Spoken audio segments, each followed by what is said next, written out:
నమస్కారం. B news కి స్వాగతం. నేను మీ మహంతి. ముందుగినట్టు ముఖ్యాంశాలు.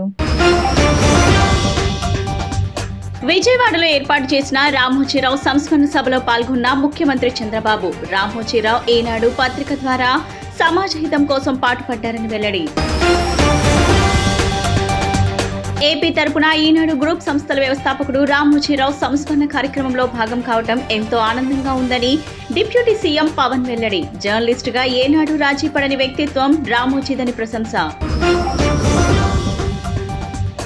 జీవితంలో ఏదైనా సాధించాలనుకునే వాళ్లకు రామోజీరావు జీవితాన్ని మించిన పాఠ్యాంశం ఏ బిజినెస్ స్కూల్లోనూ ఏ యూనివర్సిటీలోనూ దొరకదని మంత్రి నారా లోకేష్ స్పష్టీకరణ.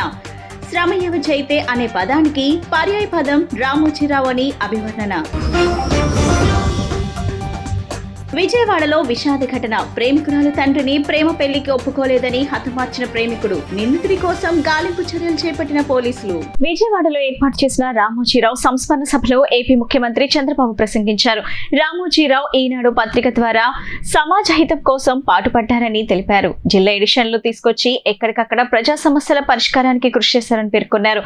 నటులు, జర్నలిస్టులు, కళాకారులకు జీవితం ఇచ్చారని కొనియాడారు. రామోజీరావు నీతి, నిజాయితీ అనే విలువలకు కట్టుబడి బతికారు. ప్రజాస్వామ్యం అపహాస్యమైనప్పుడల్లా నేనున్నానంటూ ముందుకొచ్చి పోరాడారు. పదవులు ఉంటేనే ప్రజాసేవ చేస్తారని అనుకుంటాం, కానీ రామోజీరావు పదవులు లేకపోయినా ప్రజలకు సేవలు అందించారు. నాడు 1982లో ఎన్టీఆర్ పార్టీ పెట్టారు. కాంగ్రెస్ పార్టీకి ప్రత్యామ్నాయమే లేదు అని అందరూ అనుకుంటున్న సమయంలో పార్టీ పెట్టిన 9 నెలల్లోనే ఎన్టీఆర్ అధికారంలోకి వచ్చారంటే అందులో ప్రముఖ పాత్ర రామోజీరావుది. ఆ తర్వాత ఆగస్టు సంక్షోభం వస్తే అప్పుడు కూడా ప్రజల కోసం రాజీ లేని పోరాటం చేశారు. ఆయన్ను ఇబ్బంది పెట్టాలని మార్గదర్శిపై ఎన్నో కేసులు పెట్టారు, ఎన్నో విధాలుగా హింసించారు. ఆ సమయంలో రామోజీరావు ఒకటే మాట అన్నారు: ఇవి నేను సంపాదించిన ఆస్తులు, నేను ప్రజల కోసం పోరాడుతున్నాను. అవసరమైతే ఆస్తులు పోయినా పర్వాలేదు, కానీ పోరాటం మాత్రం ఆపను, రాజీ పడను అని స్పష్టం చేశారు. ఇలాంటి కేసులు ఉంటే చాలా మంది భయపడిపోతాం, కానీ భయం అన్నది తెలియని వ్యక్తి రామోజీరావు. 86 ఏళ్ల వయసులోనూ బెడ్ పై ఉండి కూడా ప్రజలకు న్యాయం జరగాలని ముందుకొచ్చిన వ్యక్తి రామోజీరావు అని చెప్పారు.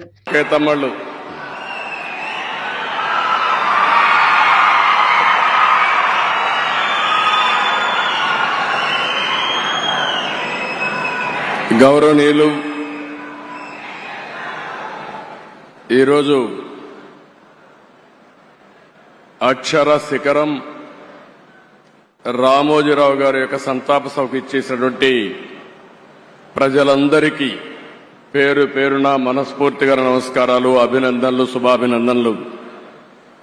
గౌరవనీయులు కిరణ్ గారు, అదే సమయంలో వారి సతీమణి శైలజ గారు, అదే మాదిరిగా కుటుంబ సభ్యులైనటువంటి విజయ్ గారు, ఇంకొక పక్కన పిల్లలందరూ ఇక్కడే ఉన్నారు. రామోజీరావు గారి కుటుంబ సభ్యులందరికీ ఉప ముఖ్యమంత్రి మిత్రులు పవన్ కళ్యాణ్ గారు, అదే సమయంలో former editor in chief Hindu, పేరు చెప్పంగానే అందరూ గుర్తుపెట్టగలుగుతారు, ఎప్పుడూ పోరాటాలు చేసిన రామ్ గారికి, ఎడిటర్ రాజస్థాన్ పత్రిక గులాబ్ కొతారి గారు, ఇకపోతే ఈ కార్యక్రమానికి విచ్చేసినటువంటి నా సహచర మంత్రివర్గ సభ్యులందరికీ, సినిమా ఇండస్ట్రీ వచ్చారు, శ్రీమతి జయసుధ గారు, రాజమౌళి గారు, రాఘవేంద్రరావు గారు, మురళీమోహన్ గారు, అదే మరి మ్యూజిక్ డైరెక్టర్ అయినటువంటి కీరవాణి గారు, శ్యామ్ ప్రసాద్ రెడ్డి గారు, అశ్విని దత్ గారు, కేఎల్ నారాయణ గారు, సురేష్ గారు, గౌరవ శాసనసభ్యులు, ఇంకొక పక్కన ఈరోజు కృష్ణా ఎల్లా గారు ఇక్కడ ఉన్నారు. అంటే మొన్న కోవిడ్లో ఆయన తయారు చేసిన వ్యాక్సిన్ ఎవ్వరూ మర్చిపోలేము. అలాంటి కృష్ణా ఎల్లా గారు, పత్రికా విలేకరులకు అందరికీ నమస్కారాలు. ఈరోజు మనందరం కూడా ఇంత మునుపు చాలా మంది మిత్రులు మాట్లాడారు. ఎంతో చేసిన రామోజీరావు గారికి సమాజం ఏ విధంగా గ్రాటిట్యూడ్ చెప్పగలుగుతామో, ఆయన చనిపోయిన తర్వాత ఈ సంస్కరణ సభలో మనం అందరం ఇక్కడికి సమావేశం అయ్యాం. మనం చేయగలిగేది నివాళులర్పించడం, ఆయన స్ఫూర్తిని గుర్తుపెట్టుకోవడం, అదే స్ఫూర్తి భావితరాలకు అందించవలసిన బాధ్యత మనందరికీ ఉంది. రామోజీరావు గారిని చూస్తే ఇదే జిల్లా, ఇదే ప్రాంతంలో పుట్టారు. పెదపారపూడి, ఒక చిన్న గ్రామం, మామూలు కుటుంబం. కానీ ఒక వ్యక్తి అచంచలమైన విశ్వాసంతో ఏ విధంగా ఎదిగాడో దానికి ఒక ఉదాహరణ రామోజీరావు గారు అని చెప్పి కూడా నేను మీకు తెలియజేస్తున్నా. ఒకే ఒక ఎన్టీఆర్ ఉంటాడు, ఒకే ఒక రామోజీరావు గారు ఉంటారు. వారిని ఎవ్వరు కూడా జీవితంలో అధిగమించలేరు, అది ఎవరికి సాధ్యం కాదు. అలాంటి ఒక అసాధారణ శక్తి. ఆయన ఒక వ్యక్తి కాదు, ఒక వ్యవస్థ. అలాంటి వ్యవస్థను నిర్మాణం చేసిన వ్యక్తి రామోజీరావు గారు. ఆంధ్రప్రదేశ్ ప్రభుత్వం తరపున ఈనాడు గ్రూప్ సంస్థల వ్యవస్థాపకుడు రామోజీరావు సంస్మరణ కార్యక్రమంలో భాగం కావడం ఎంతో ఆనందంగా ఉందని డిప్యూటీ సీఎం పవన్ కళ్యాణ్ అన్నారు. ఓ దశలో ఆయన కుటుంబ సభ్యులను కూడా ఇబ్బంది పెట్టినా ఎంత అయినా నలిగిపోతాను కానీ ఓ జర్నలిస్ట్ గా రాజీ పడ్ను అని పోరాడిన వ్యక్తి రామోజీరావు అని కొనియాడారు. అలా పోరాడాలంటే ఎంతో సాహసం ఉండాలని కీర్తించారు. ఈనాడు గ్రూప్ సంస్థల వ్యవస్థాపకుడు రామోజీరావు సంస్మరణ సభకు AP deputy CM Pawan Kalyan హాజరయ్యారు. ఈ కార్యక్రమంలో ఆయన ప్రసంగిస్తూ రామోజీరావు గురించి అందరూ చెప్పిన దానికంటే తన అనుభవంలో రామోజీరావు గురించి ఎంతో తెలుసుకున్నానని వెల్లడించారు. రామోజీరావు సినీ రంగంలో ఉన్నప్పటికీ ఆయనతో తనకు పరిచయం లేదని చెప్పారు. రాజకీయాల్లోకి ప్రవేశించిన తొలినాళ్లలో 2008లో మొదటిసారిగా రామోజీరావును కలిశానని వెల్లడించారు. రామోజీరావు మాట్లాడే విధానం చాలా నిక్కచ్చిగా ఉండేది. ఆయన ప్రజల పక్షపాతి అని అర్థమైంది. ఆయన మాట్లాడుతున్నంతసేపు నా మదిలో ఒకటే ఆలోచన, పాత్రికేయ విలువలను కాపాడటానికే ఆయన ఉన్నారు అని అర్థమైంది. ఆయన నాతో మాట్లాడినంతసేపు ప్రజా సంక్షేమం కోణంలోనే చర్చ జరిగింది. 2019లో ఒకసారి లంచ్ కు ఆహ్వానించారు. ఆ సందర్భంగా దేశ పరిస్థితులు, పత్రికా స్వేచ్ఛ గురించి, తాను ఎప్పుడు రాజీ పడకపోవటం గురించి చెప్పారు. అంతేకాదు తనకు పరిచయస్తులు కానీ, సన్నిహితులు కానీ, ఇంకెవరి పట్లైనా కానీ ప్రజా ప్రయోజనాల కోణం నుంచే చూస్తే ఆయన వైఖరి చాలా నిర్దాక్షిణంగా ఉంటుంది. లంచ్ తర్వాత ఆయనతో మాట్లాడుతుంటే పత్రికా స్వేచ్ఛ అనేది ఈ దేశానికి ఎంత అవసరమో అర్థమైందని పవన్ వ్యాఖ్యానించారు. గౌరవ ముఖ్యమంత్రి శ్రీ నారా చంద్రబాబు నాయుడు గారికి, బోఫర్స్ కుంభకోణాన్ని బయటికి తీసుకొచ్చిన హిందూ మేనేజింగ్ డైరెక్టర్, ఒకప్పుడు ఎడిటర్గా పనిచేసిన శ్రీ ఎన్ రామ్ గారికి, రాజస్థాన్ పత్రిక చీఫ్ ఎడిటర్ ఓనర్ అయిన శ్రీ గులాబ్ కొఠారి గారికి, చిత్ర పరిశ్రమ అతిరథ మహారథులందరికీ, శ్రీ రామోజీరావు గారి కుటుంబ సభ్యులు, వారి అబ్బాయి శ్రీ సుమన్ గారికి, శ్రీమతి శైలజా కిరణ్ గారికి, శ్రీమతి విజయేశ్వరి గారికి, రామోజీరావు గారి మనవలకి, మనమనాలకి ప్రత్యేకించిన హృదయపూర్వక నమస్కారాలు. ముఖ్యంగా ఆయనతో పాటు వెన్నంటే ఉన్న ఆయన ఈనాడు పత్రికా కుటుంబానికి, జర్నలిస్ట్ కుటుంబానికి, వారందరికీ కూడా నా ప్రత్యేక హృదయపూర్వక నమస్కారం. రామోజీరావు గారి గురించి అందరూ చెప్పిన దానికంటే కూడా నాకు నా పర్స్పెక్టివ్లో, నా అనుభవంలో నేను చూసిన రామోజీరావు గారిని మీ కొద్ది సంఘటనలు పంచుకుంటాను. రామోజీరావు గారు నాకు సినిమాలు ఉన్నా కానీ నాకు పరిచయం లేదు. ముందు షూటింగ్ ఆయన స్టూడియోస్లో చేసినా కానీ ఫస్ట్ టైం పాలిటిక్స్కి ఎంటర్ అయిన తర్వాత 2008లో ఆ సమయంలో ఆయన కలవటం జరిగింది. ఆయన మాట్లాడిన విధానం చాలా నిక్కచ్చిగా, ప్రజల పక్షపాతాన్ని. ఆయన మాట్లాడుతున్నంతసేపు నాకు మైండ్లో ఒకటే అనిపించింది, మనసులో జర్నలిస్టిక్ వాల్యూస్ని కాపాడటానికే ఆయన ఉన్నారు. ప్రజాక్షేమం, ప్రజా సంక్షేమం, ఈ పర్స్పెక్టివ్లోనే, ఈ కోణంలోనే ఆ చర్చ జరిగింది. నన్ను ఒకే ఒకసారి ఆయన 2019లో ఒక లంచ్కి ఆహ్వానించారు వారి కుటుంబ సభ్యులతోటి. ఆ రోజు ఆయన మాట్లాడింది దేశ పరిస్థితులు, ముఖ్యంగా పత్రికా స్వేచ్ఛ గురించి, పత్రికా రంగం ఎంత కీలకమైంది. ఆయన ఎప్పుడూ కాంప్రమైజ్ అవ్వలేదు. ఒక విషయం చెప్పాలి అంటే అది తనకు తెలిసిన వారు అవ్వచ్చు, తన సన్నిహితులు అవ్వచ్చు, స్నేహితులు అవ్వచ్చు, కుటుంబ సభ్యులు అవ్వచ్చు, జనం కోసం వచ్చేటప్పటికి నిష్పక్షపాతంగా చాలా నిర్దాక్షిణ్యంగా ఉంటుంది ఆయన ఆలోచన పరిధి. ఏపీ మంత్రి నారా లోకేష్ విజయవాడలో రాష్ట్ర ప్రభుత్వం నిర్వహించిన రామోజీరావు సంస్మరణ కార్యక్రమానికి హాజరయ్యారు. దీనిపై ఆయన సోషల్ మీడియాలో స్పందించారు. జీవితంలో ఏదైనా సాధించాలి అనుకునే వాళ్లకు రామోజీరావు జీవితాన్ని మించిన పాఠ్యాంశం ఏ బిజినెస్ స్కూల్లోనూ, ఏ యూనివర్సిటీలోనూ దొరకదని స్పష్టం చేశారు. శ్రమయేవ జయతే అనే పదానికి పర్యాయ పదం రామోజీరావు అని లోకేష్ అభివర్ణించారు.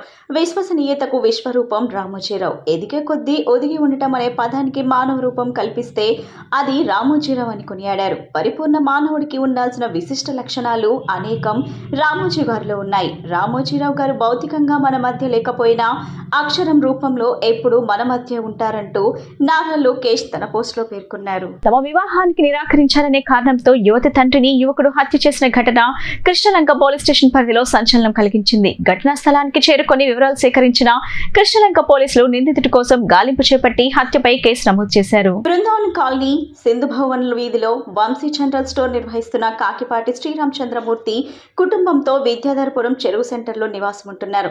ఆయన కుమార్తె ఇంజనీరింగ్ ద్వితీయ సంవత్సరం చదువుతుంది. కాగా ఇన్స్టాగ్రామ్లో సుమారు 4 ఏళ్ల కిందట విద్యాధరపురం కొమ్మరిపాలెం సెంటర్కు చెందిన గడ్డం శివమణికంఠతో ఆమెకు పరిచయం ఏర్పడింది. అది ప్రేమగా మారటంతో వారు వివాహం చేసుకోవాలని నిర్ణయానికి వచ్చారు.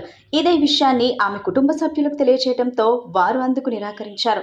ఇలా ఉండగా సుమారు నెల రోజుల కిందట యువతి తండ్రి శ్రీరామచంద్రమూర్తి యువకుడి ఇంటికి వెళ్లి కుటుంబ సభ్యుల సమక్షంలో అతన్ని మందలించాడు. ఈ విషయాన్ని మనసులో పెట్టుకున్న మణికంఠ దానిని తీవ్రంగా పరిగణించి ఎలాగైనా అతన్ని అంతమొందించాలన్న నిర్ణయానికి వచ్చాడు. ఈ క్రమంలో తండ్రితో పాటు కుమార్తె కూడా బృందావన్ కాలనీలో తాము నిర్వహించే జనరల్ స్టోర్కు వెళ్ళింది. దుకాణం పరిసరాలకు మటన్ కత్తితో చేరుకున్న మణికంఠ మాటు వేశాడు. దుకాణాన్ని మూసి ద్విచక్ర వాహనంపై కొద్ది దూరం వెళ్లేసరికి కత్తితో ఒక్కసారిగా దాడికి పాల్పడ్డాడు.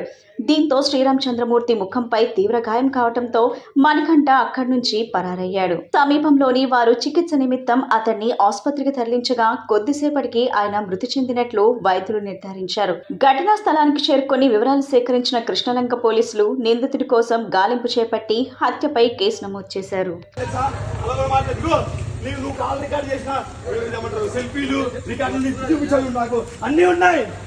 నా దగ్గర అన్ని ఉన్నాయి. 10 మందిని వేసుకొని వచ్చి మా అమ్మతో వచ్చి మాట్లాడాడు.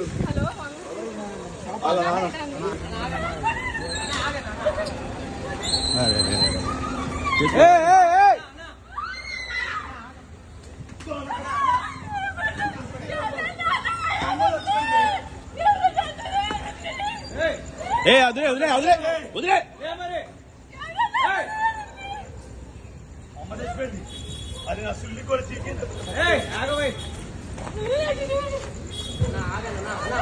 విజయవాడలో ఏపీ ప్రభుత్వం ఏర్పాటు చేసిన రామోజీరావు సంస్మరణ సభకు సీనియర్ సినీ నటుడు మాజీ ఎంపీ మురళీమోహన్ కూడా హాజరయ్యారు. ఈ కార్యక్రమంలో ఆయన ప్రసంగిస్తూ కృషి, పట్టుదల ఉంటే ఏదైనా సాధించవచ్చు అని నిరూపించిన వ్యక్తి రామోజీరావు అని కొనియాడారు. రైతు కుటుంబం నుంచి వచ్చి అనేక రంగాల్లో రాణించారని పేర్కొన్నారు. రామోజీరావు ఉషా కిరణ్ మూవీస్ సంస్థను స్థాపించి సినీ రంగం అభివృద్ధికి ఎంతో కృషి చేశారని, ఎంతో మంది చిన్న నటులకు అవకాశాలు ఇచ్చి ప్రోత్సహించారని మురళీమోహన్ వెల్లడించారు. సమాజాన్ని జాగృతం చేసేలా, ప్రజల్లో చైతన్యం తీసుకొచ్చేలా సినిమాలు తీయాలని ఆయన ఎప్పుడు అంటుండేవారని తెలిపారు. సభకి నమస్కారం. ఆంధ్రప్రదేశ్ రాష్ట్ర ముఖ్యమంత్రి వర్యులు గౌరవనీయులు శ్రీ చంద్రబాబు నాయుడు గారికి, ఉప ముఖ్యమంత్రి శ్రీ పవన్ కళ్యాణ్ గారికి, యువ నాయకుడు శ్రీ లోకేష్ గారికి, ఈ రోజున మనం సంస్మరణ సభ జరుపుకుంటున్న శ్రీ రామోజీరావు గారి కుటుంబ సభ్యులందరికీ, ఇచ్చేసిన పెద్దలకు అందరికీ నా హృదయపూర్వక నమస్కారాలు. కృషి, దీక్ష, పట్టుదల ఉంటే మనిషి సాధించలేనిది లేదు అనేది 100కి 100 పాళ్ళు రుజువు చేసిన వ్యక్తి శ్రీ రామోజీరావు గారు. ఆయన ఒక వ్యవసాయ కుటుంబంలో పుట్టిన వ్యక్తి అయినా, ఉద్యోగ నిమిత్తం కొన్ని రోజులు ఉద్యోగాలు చేసినా, తన ఊహలకి తన ఆశయాలకి వ్యాపార రంగంలో దిగాలి, పత్రికా రంగంలోకి దిగాలి అని చెప్పి, మీడియా రంగంలోకి రావాలి అని చెప్పి ఆయన రావటం, ఆర్థిక బిజినెస్ లో కూడా రావాలి అని చెప్పి మార్గదర్శి లాంటి ఒక అద్భుతమైన సంస్థ నిర్మించడం, ఎన్నో ప్రభుత్వ బ్యాంకులు కూడా దివాళా తీసిన ఈ రోజుల్లో గత 50 సంవత్సరాలుగా అద్భుతమైనటువంటి విజయాలను సాధిస్తున్న మార్గదర్శిని కొంతమంది ఇబ్బందులు పెట్టాలని ప్రయత్నం చేసినా వాళ్ళు ఎవరి వల్ల కూడా కాలేదు అని చెప్పి, అలాంటి నీతిగా నిజాయితీగా ఉండే సంస్థలు ఎప్పటికైనా గట్టిగా నిలబడతాయని కూడా నేను తెలియజేస్తూ, మరి అలాంటి వ్యక్తి సినిమా రంగంలో కూడా ఆయన ఎంతో కృషి చేశారు. డిస్ట్రిబ్యూటర్గా కానీ, ప్రొడ్యూసర్గా కానీ ఆయనకున్న శక్తి సామర్థ్యాలకి పెద్ద పెద్ద హీరోలందరినీ బుక్ చేసి అతి పెద్ద బడ్జెట్లో కూడా సినిమాలు తీయగలడు. కానీ ఆయన ఒక్కటే ఆలోచించాడు, పెద్ద హీరోల దగ్గరికి వెళ్ళటం కాదు, కొత్త వాళ్ళతోటి చిన్న వాళ్ళతోటి సినిమాలు తీసి సమాజానికి పనికొచ్చే, సమాజాన్ని మేల్కొల్పే లాంటి చిత్రాలు తీయాలని చెప్పి అద్భుతమైన చిత్రాలు నిర్మించిన సంగతి కూడా మనందరికీ తెలుసు. అలా తెలుగు భాష గురించి, తెలుగు భాష ఇంగ్లీష్ భాషతో సంకరమైపోతోంది, మన తెలుగు భాషను చక్కగా నిలబెట్టుకోవాలి అని చెప్పి తెలుగు భాష ఉన్నతి కోసం ఎంతో కృషి చేసిన వ్యక్తి శ్రీ రామోజీరావు గారు. ఒక వ్యవసాయ కుటుంబంలోంచి వచ్చిన వ్యక్తిగా ఈనాడు పేపర్తో పాటు అన్నదాత ప్రతి ఆదివారం నాడు కూడా రైతు సమస్యల్ని, పంటలు ఎలా పండించాలి, పంటలకు వచ్చే రోగాల్ని ఎలా చేయాలి అనేది ఆయనే స్వహస్తాలతో ప్రతిదీ కూడా రాసేటువంటి వ్యక్తి శ్రీ రామోజీరావు గారు. అలాగే ఈనాడు పేపర్లో పాత్రికేయ సినీ రంగాల్లో దిగ్గజ స్థాయికి ఎదిగిన వ్యక్తి రామోజీరావు అని ప్రముఖ సినీ సంగీత దర్శకుడు ఎంఎం కీరవాణి పేర్కొన్నారు. విజయవాడ అనుమోలు గార్డెన్స్ లో ఏపీ ప్రభుత్వం నిర్వహిస్తున్న రామోజీరావు సంస్మరణ సభకు కీరవాణి తన సోదరుడు రాజమౌళితో కలిసి హాజరయ్యారు. ఈ కార్యక్రమంలో కీరవాణి ప్రసంగిస్తూ మహోన్నతమైన వ్యక్తిత్వానికి రామోజీరావు ప్రతీక అని కొనియాడారు. ఆయనలా ఒకరోజు జీవించగలిగిన చాలు అనిపిస్తుందని వ్యాఖ్యానించారు. రామోజీరావు సంగీత దర్శకుడిగా తనకు జన్మనిచ్చారని, ఉషా కిరణ్ మూవీస్ లో మనసు మమత చిత్రంతో సంగీత దర్శకుడిగా తన ప్రస్థానం మొదలైందని కీరవాణి గుర్తు చేసుకున్నారు. రామోజీరావు వద్ద ఎన్నో విషయాలు నేర్చుకున్నానని తెలిపారు.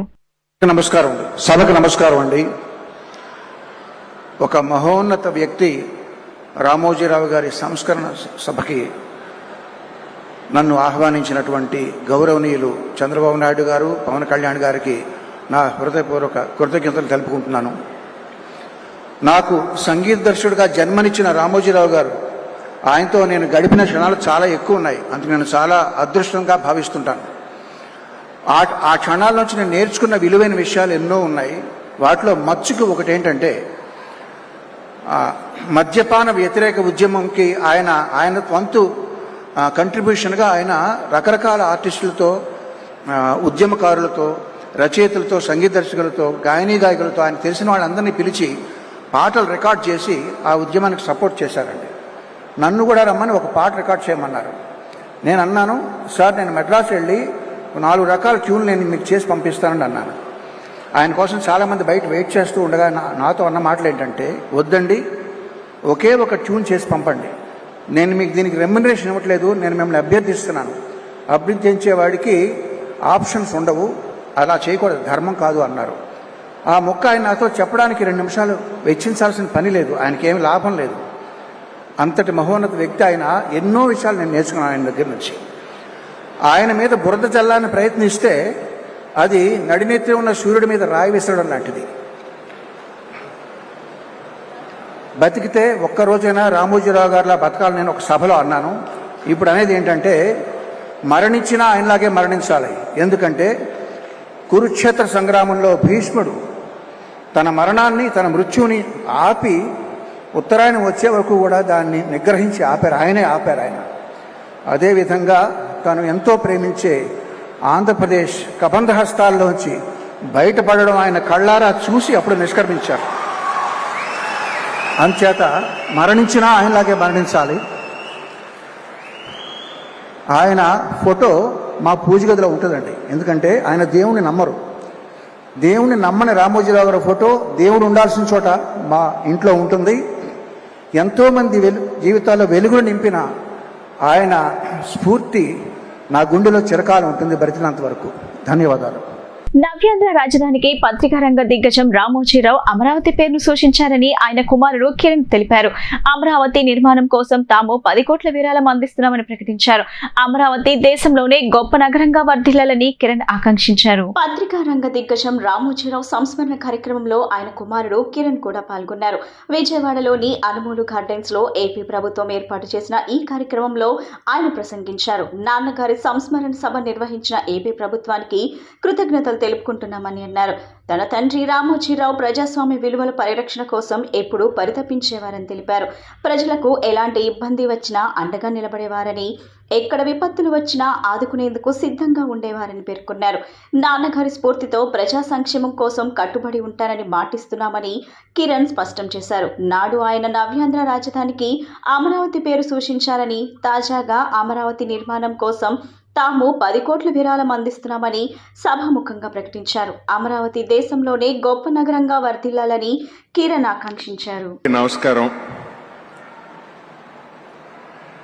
ఆంధ్రప్రదేశ్ ముఖ్యమంత్రి గౌరవనీయులు శ్రీ నారా చంద్రబాబు నాయుడు గారికి, ఉప ముఖ్యమంత్రి గౌరవనీయులు శ్రీ పవన్ కళ్యాణ్ గారికి, శ్రీ నారా లోకేష్ గారికి, శ్రీ పార్థసారథి గారికి, నాదెండ్ల మనోహర్ గారికి, నిమ్మల రామనాయుడు గారికి, కొల్లు రవీంద్ర గారికి, సత్యకుమార్ యాదవ్ గారికి, శ్రీ ఎన్ రామ్ గారు అండ్ శ్రీ గులాబ్ కొఠారీజీ, శ్రీ రాఘవేంద్రరావు, ఆర్ఆర్ఆర్ రాజమౌళి గారు, కీరవాణి గారికి, మురళీమోహన్ గారికి, బోయపాటి సీన్ గారు, జయసుధ గారికి, సురేష్ బాబు గారికి, శ్యాంప్రసాద్ రెడ్డి గారికి, వేదికపై ఉన్న ఇతర పెద్దలందరికీ, సభకు విచ్చేసిన ఆహుతులకు, మా కుటుంబ సభ్యులందరి తరపున, రామోజీ గ్రూప్ సంస్థల సహచరులందరి తరపున, వారందరి తరపున నమస్కారం. ప్రజా శ్రేయస్సు కోసం, ప్రజాస్వామ్య విలువల పరిరక్షణ కోసం జీవితాంతం పరితపించిన నాన్నగారు శ్రీ రామోజీరావు గారు, ఆయన సంస్మరణ సభ ఏర్పాటు చేసిన ఆంధ్రప్రదేశ్ రాష్ట్ర ప్రభుత్వానికి కృతజ్ఞతలు. ఈ సభను నాన్నగారి ఆలోచనలు, ఆశయాలను ముందుకు తీసుకెళ్లే సంకల్ప సభగా మేమందరం భావిస్తున్నాం. ఆయన ఎప్పుడూ ప్రచారాన్ని ఇష్టపడేవారు కాదు. మనం చేసే పనులు ప్రజోపయోగకరమైనవా కాదా అనేదే చూడమనేవారు. ప్రజాస్వామ్యం ప్రమాదంలో పడినప్పుడు ఆయన ఎప్పుడు ముందుండేవారు. అలాగే పౌరులు తమ కార్యాలయాలను ప్రభుత్వం కూల్చివేస్తుండటం పట్ల వైసీపీ ఏపీ హైకోర్టును ఆశ్రయించింది. ప్రభుత్వం కక్ష సాధింపు చర్యలకు పాల్పడుతుందంటూ లంచ్ మోషన్ పిటిషన్ దాఖలు చేసింది. అనుమతులు లేకుండా భవనాలు నిర్మించారని, చట్ట ప్రకారమే చర్యలు చేపట్టామని ప్రభుత్వ న్యాయవాది కోర్టుకు వివరించారు. ఇరువురి వాదనలు విన్న ఏపీ హైకోర్టు తీర్పు రిజర్వులో ఉంచింది. నిబంధనలు ఉల్లంఘించి వైసీపీ కార్యాలయాలు నిర్మిస్తున్నారంటూ కూటమి ప్రభుత్వం చర్యలకు దిగటం తెలిసింది. అయితే తమ కార్యాలయాలను ప్రభుత్వం కూల్చివేస్తుండటం పట్ల వైసీపీ ఏపీ హైకోర్టును ఆశ్రయించింది. ప్రభుత్వం కక్ష సాధింపు చర్యలకు పాల్పడుతుందంటూ లంచ్ మోషన్ పిటిషన్ దాఖలు చేసింది. ఈ నేపథ్యంలో వైసీపీ కార్యాలయాల కూల్చివేత పిటిషన్పై నేడు హైకోర్టులో విచారణ జరిగింది. విచారణ సందర్భంగా రాజకీయ కక్షతోనే ప్రతిపక్ష కార్యాలయాలను కూల్చివేస్తున్నారని వైసీపీ న్యాయవాది కోర్టుకు తెలియజేశారు. నిబంధనల ప్రకారమే నిర్మాణాలు చేపట్టామని స్పష్టం చేశారు. ప్రభుత్వ న్యాయవాది స్పందిస్తూ అనుమతులు లేకుండా భవనాలు నిర్మిస్తున్నారని తెలిపారు. చట్ట ప్రకారమే చర్యలు చేపట్టామని కోర్టుకు వివరించారు. వాదనలు విన్న హైకోర్టు తీర్పును రిజర్వ్ చేసింది. తదుపరి ఉత్తర్వులు ఇచ్చే వరకు 16 వైసీపీ కార్యాలయాలపై స్టేటస్ కో కొనసాగుతుందని స్పష్టం చేసింది. ఏపీలో ఎడ్సెట్ పరీక్షా ఫలితాలు విడుదలయ్యాయి. బీఈడ్, స్పెషల్ బీఎడ్ కోర్సుల్లో ప్రవేశాల కోసం జూన్ 8న ఏపీ ఎడ్సెట్ నిర్వహించారు. ఈ ప్రవేశ పరీక్షను ఏపీ హైయర్ ఎడ్యుకేషనల్ కౌన్సిల్ తరపున ఆంధ్ర యూనివర్సిటీ ఆధ్వర్యంలో నిర్వహించారు. జవాబు పత్రాల మూల్యాంకనం పూర్తి కావడంతో అధికారులు ఫలితాలు విడుదల చేశారు. ఈ ఏడాది ఎడ్సెట్ పరీక్షకు మొత్తం 9,365 మంది అభ్యర్థులు హాజరయ్యారు. జూన్ 15న ప్రిలిమినరీ ఆన్సర్ కీ విడుదల చేశారు. జూన్ 18 వరకు అభ్యంతరాలకు అవకాశం ఇచ్చారు. ఎడ్సెట్ ఫలితాలను లింక్ ద్వారా పొందవచ్చు.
మాచర్ల మాజీ ఎమ్మెల్యే పిన్నెల్లి రామకృష్ణారెడ్డి అరెస్టు నేపథ్యంలో టీడీపీ సీనియర్ నేత దేవినేని ఉమా స్పందించారు. మాచర్లలో వైసీపీ అరాచకాలకు తెరపడిందని పేర్కొన్నారు. ఈవీఎంలను పగలగొట్టి ప్రజాస్వామ్యాన్ని అపహాస్యం చేశారని, చంబల్లోయ మాదిరిగా సొంత సామ్రాజ్యంలా మార్చుకొని లెక్కకు మించిన తప్పులు చేశారని ఉమా విమర్శించారు. దాడులు, హత్యలతో అరాచకాలకు అడ్డాగా మార్చారని ధ్వజమెత్తారు. చేసిన పాపాలు ఊరికే పోవని, ఎన్నికల హింస కేసులో కటకటాల వెనక్కి వెళ్లారని పేర్కొన్నారు. తప్పులు చేసిన వారికి ఎప్పటికైనా శిక్ష తప్పదు అంటూ దేవినేని ఉమా తన ట్వీట్ లో జగన్ కు ట్యాగ్ చేశారు. గతంలో పల్నాడులో టీడీపీ నేతల కారుపై దాడి జరిగిన దృశ్యాలను, పిన్నెల్లి ఈవీఎంను పగలగొట్టిన క్లిప్పింగ్ ను కూడా ఉమా వీడియో రూపంలో పంచుకున్నారు. గత ప్రభుత్వంలో కీలకంగా వ్యవహరించిన ఏపీ మాజీ ప్రభుత్వ ప్రధాన కార్యదర్శి జవహర్ రెడ్డి పోస్టింగ్ కోసం ఎదురు చూస్తున్న ఐఏఎస్ అధికారి పూనం మాలకొండయ్యలకు టీడీపీ ప్రభుత్వం మళ్లీ పోస్టింగ్లు ఇచ్చింది. త్వరలో 2 ఐఏఎస్ అధికారులు పదవీ విరమణ చేయనున్న నేపథ్యంలో వారికి గౌరవంగా వీడ్కోలు పలికేందుకు పోస్టింగ్లు ఇచ్చింది.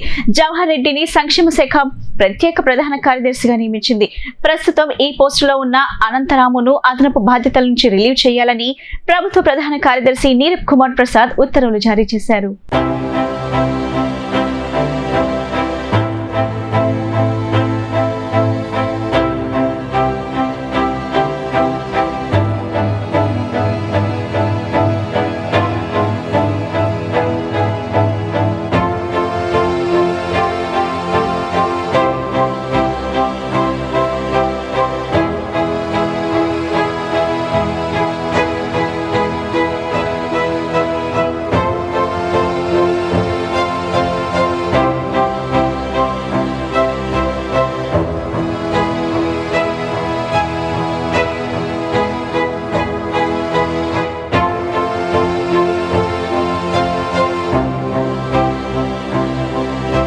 ముగించే ముందు ముఖ్యాంశాలు మరోసారి. విజయవాడలో ఏర్పాటు చేసిన రామోజీరావు సంస్మరణ సభలో పాల్గొన్న ముఖ్యమంత్రి చంద్రబాబు. రామోజీరావు ఈనాడు పత్రిక ద్వారా సమాజ హితం కోసం పాటుపడ్డారని వెల్లడి. ఏపీ తరపున ఈనాడు గ్రూప్ సంస్థల వ్యవస్థాపకుడు రామోజీరావు సంస్మరణ కార్యక్రమంలో భాగం కావడం ఎంతో ఆనందంగా ఉందని డిప్యూటీ సీఎం పవన్ వెల్లడి. జర్నలిస్టుగా ఏనాడు రాజీ పడని వ్యక్తిత్వం రామోజీదని ప్రశంస. జీవితంలో ఏదైనా సాధించాలనుకునే వాళ్లకు రామోజీరావు జీవితాన్ని మించిన పాఠ్యాంశం ఏ బిజినెస్ స్కూల్లోనూ, ఏ యూనివర్సిటీలోనూ దొరకదని మంత్రి నారా లోకేష్ స్పష్టీకరణ. శ్రమయవ జైతే అనే పదానికి పర్యాయ పదం రామోజీరావు అని అభివర్ణన.